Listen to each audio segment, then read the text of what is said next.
주님의 은혜를 누리며 살아가시는 기아웃된 하루의 삶이 되시길 소망합니다. 오늘 본문 역대하 5장을 살펴보면 2절에서 6절 말씀은 솔로몬이 7월 절기에 이스라엘 백성들의 대표자들을 예루살렘으로 소집하여서 여호와의 언약궤를 다윗성으로부터 성전으로 메어 올린 사실에 대해 말씀하고 있습니다. 또한 7절에서 10절은 메어 올린 언약궤를 성전 안의 지성소 두 그룹의 날개 아래에서 안치한 사실에 대해 말씀하며 11절에서 13절 상반절의 말씀에서는 모든 제사장들과 성전 찬양단들이 성소 밖 제단 곁에 서서 여호와 하나님을 찬양하며, 또 마지막 14절까지의 말씀은 여호와의 영광이 성전에 임재한 사실에 대해 말씀하고 있습니다. 역대하 5장을 보면 참으로 감격적인 장면이 아닐 수 없습니다.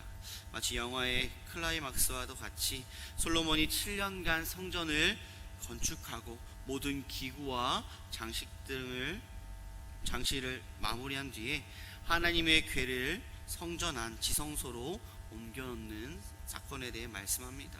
이 장면은 이스라엘 역사에서도 가장 거룩하고 감격스러운 순간이었을 것입니다.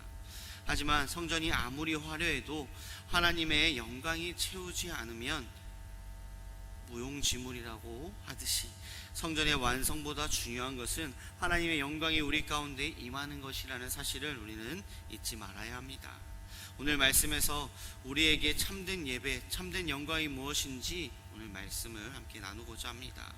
먼저 언약궤를 모시는 그러한 모습에 대해 말씀을 보게 됩니다. 1절에서 10절 말씀에 보면 언약궤를 모신다라는 것은 예수 그리스도 중심의 신앙이 되어야 함을 말씀하고 있는 것입니다. 성경은 언약궤를 성전 지성소로 옮기는 과정을 자세히 기록하고 있습니다. 굳이 왜 궤를 강조하였을까요? 이 궤는 하나님의 임재의 상징이자 하나님과의 언약의 증거였기 때문이었습니다. 그렇다면 왜 하나님은 건물보다 궤를 먼저 강조하셨을까요? 성전은 궤를 담기 위해 존재하는 것이기 때문이었습니다. 하나님의 임재가 없는 성전은 껍데기일 뿐이라는 사실을 우리는 잊지 말아야 합니다. 언약궤 안에는 무엇이 있었을까요?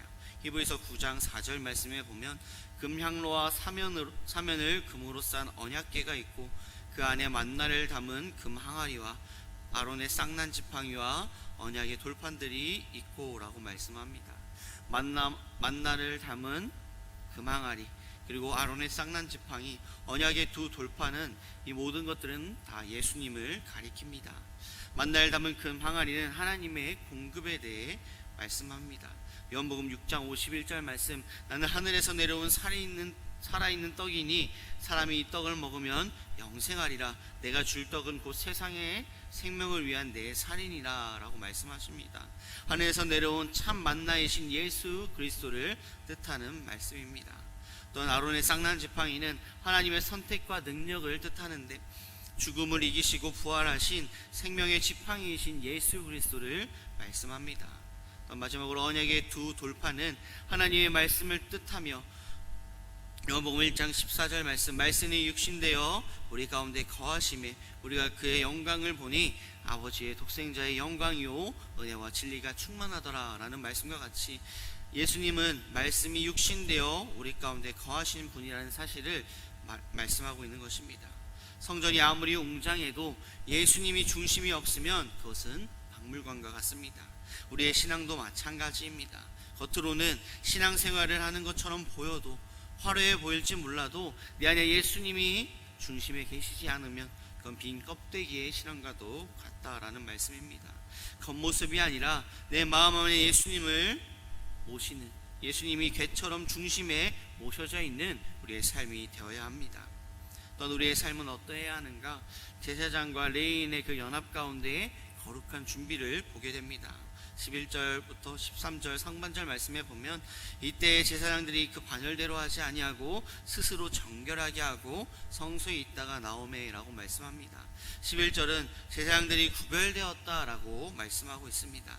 그들은 자신을 정결하게 한 후에 성소에서 봉사했으며 레위 사람들과 함께 악기를 연주하며 찬양했다라고 말씀합니다. 우리의 삶 또한 하나님 앞에 나아가는 데 있어서, 우리의 삶을 살아가는 데 있어서 정결과 회개로 나아감을 말씀하고 있는 것입니다. 또한 우리는 여호와께 감사하는 예배 중심의 고백이 되어야 함을 말씀합니다.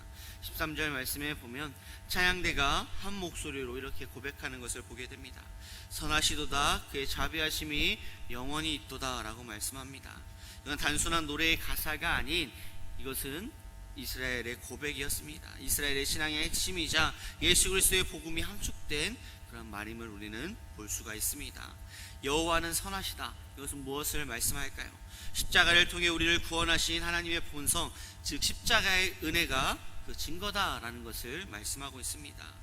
또한 그의 인자하심이 영원하다라는 이 말은 은혜가 결코 끝나지 않는 그 언약의 확실성에 대한 고백, 변하지 않으시고 반드시 이루어질 것이라는 하나님의 그 능력을 믿는 그 믿음의 고백이었습니다.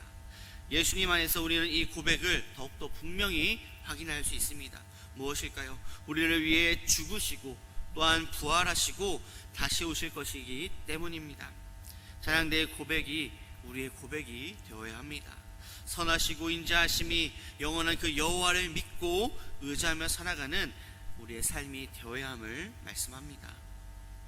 역대하 5장은 한때의 역사가 아닌 지금도 매 순간순간 이 자리에 임하는 사실을 우리는 잊지 말아야 하며, 언약궤가 중심에 있다라는 것은 예수님이 우리의 예배, 우리의 삶의 중심이 되어야 함을 말씀하며, 제사장의 정결, 제사장들과 주님 앞에 나아가는 데 있어서 우리 또한 회개와 거룩한 삶을 살기 위해 노력하는 삶이 되어야 함을 말씀합니다.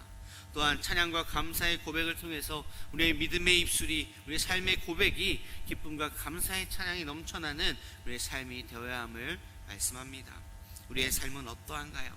온전히 주님 앞에 불평과 불만으로 나아가는 것이 아니라 우리 마음 가운데 중심에 예수 그리스도를 품고 온전히 회개와 거룩함을 통해서 더욱더 낮아짐을 통해서 주님을 의지하고 더욱더 주님께서 주신 그 은혜와 사랑, 앞으로 이루어가실 하나님의 그 약속을 믿고 의지함 가운데 기쁨과 감사함으로 나아가는 우리의 삶이 되시길 소망합니다. 말씀을 정리하고자 합니다. 오늘 본문은 건물의 완성보다 하나님의 임재가 완성의 핵심이라는 사실에 대해 말씀합니다. 오늘 하루의 삶을 살아감에 있어서 언약궤가 중심에 있듯이, 또한 제사장이 정결하게 주님 앞에 나아가듯이, 또한 찬양과 감사의 고백이 있듯이 이러한 찬양대와 이러한 이스라엘 백성들과 솔로몬의 고백과 같이 이러한 고백이 우리의 고백이 되어야 하며, 온전히 주님 앞에 우리의 삶의 중심이 예수 그리스도를 품고 나아감 가운데 나이가 더욱더 낮아지고 하나님 앞에 회개와 낮아짐을 무릎 꿇음으로 나아가는 삶으로 나아가며, 하나님께서 주신 넘치는 그 은혜와 사랑, 지금도 넘침없이 주어지는 그 은혜와 사랑 가운데 앞으로 더욱더 주님께서 이루어가실 하나님의 약속을 믿고 의지함 가운데 나아가는 겨우다 우리 모든 성도들 되시길 소망합니다. 기도하시겠습니다. 사랑과 은혜가 충만하신 아버지 하나님, 우리 마음 가운데, 마음 중심에 예수 그리스도를 품고 나아가는 우리 삶이 되게 하여 주시옵시고, 온전히 주님 앞에 회개와 무릎 꿇음으로 나아가는, 주님 앞에 낮아지는 그 모습 가운데 나아가는 우리의 삶이 되게 하여 주시옵시고, 하나님께서 주신 그 은혜와 사랑, 앞으로 이루어가실 하나님의 그 약속을 믿고 의지함 가운데 기쁨과 감사함으로 주님 앞에 찬양하며 나아갈 수 있는 우리의 삶이 될 수 있도록 주님께서 함께하여 주시옵소서. 우리의 삶을 주관하여 주군도 할 줄 믿사옵고 바라오며 사임하신 예수님의 이름으로 기도드립니다.